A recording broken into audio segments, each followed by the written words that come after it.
हम physics 10+1 chapter 1 physical world करेंगे। Physical world chapter जो है उसमें 5 मेन टॉपिक्स हैं। सबसे पहला टॉपिक है व्हाट इज़ फिज़िक्स। फिज़िक्स क्या है? फिज़िक्स हम मेनली फिज़िक्स की अगर बात करें तो इसमें हम स्टडी करते हैं कुछ basics laws of nature. Nature के जो बेसिक लॉज हैं उनके बारे में हम इसमें स्टडी करते हैं और उसके साथ साथ ही जो डिफरेंट नेचुरल फिनोमिनास हैं उनकी मैनिफेस्टेशन की स्टडी भी हम फिज़िक्स में करते हैं। तो फिज़िक्स क्या है? Study of basics laws of nature and their manifestation in different natural phenomena.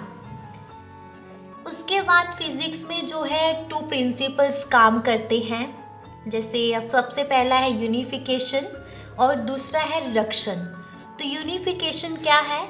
जैसे कुछ जो है फ्यू कंसेप्ट्स और लॉज को डिफरेंट फिनोमिना में रखना, या फिर हम ऐसे समझ सकते हैं कि यूनिवर्सल लॉ है जो फिज़िक्स के यूनिवर्सल लॉ है उनको डिफरेंट डोमेन्स और डिफरेंट कंडीशन में रखना ही यूनिफिकेशन है। इसको एक एग्जाम्पल से समझते हैं।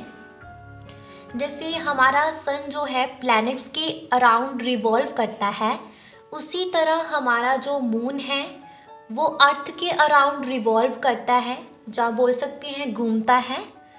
तो ये दोनों जो है प्लैनेट सन के अराउंड रिवॉल्व करते हैं, घूमते हैं, और जो मून है वो अर्थ के अराउंड जो है घूमता है।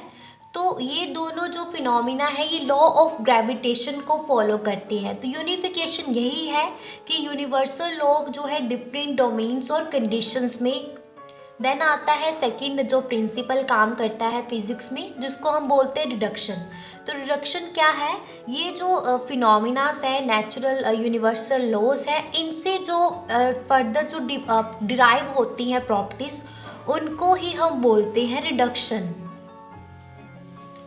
उसके बाद हमारा सेकंड मेन टॉपिक है इसमें scope and excitement of physics, जिसमें हम इसमें भी 2 टॉपिक्स आते हैं, मैक्रोस्कोपिक और माइक्रोस्कोपिक। मैक्रोस्कोपिक हम नाम से ही समझ सकते हैं बड़े लेवल पर, जैसे हमारी लेबोरेटरी में जो फिनोमिनास होंगे, या फिर हम बोल सकते हैं टेरेस्ट्रियल ज़मीन पर होंगे, या फिर एस्ट्रोनॉमिकल आसमान में ब्रह्मांड में। और हमारे जो फिनोमिनास है जैसे मैकेनिज़्म, थर्मोडाइनमिक्स, ऑप्टिक्स, इलेक्ट्रोडाइनमिक्स, ये सारे जो है मैक्रोस्कोपिक लेवल बड़े लेवल पर है। देन आता है माइक्रोस्कोपिक। तो माइक्रोस्कोपिक नेम से क्लियर है छोटे लेवल पे, जैसे एटम है हमारा, मॉलिक्यूल है, न्यूक्लियर जो फिनोमिनास है वो सभी जो है माइक्रोस्कोपिक में आते हैं। देन थर्ड हमारा जो है मेन टॉपिक वो है physics, technology and society. Physics, technology and society.